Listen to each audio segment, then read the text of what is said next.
Removing and replacing robot batteries. iCore supplies 2 sets of batteries with every robot.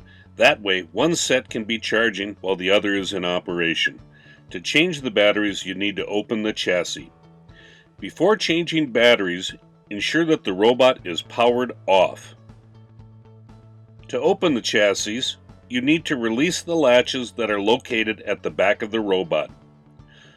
Push up on the locking tab, pull down on the latch, unhook the latch screw from the deck lid.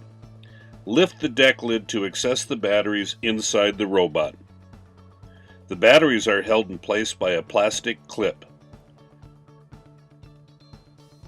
Rotate the plastic clip and pull the batteries out. Once pulled out, unclip the connector and swap in the new battery.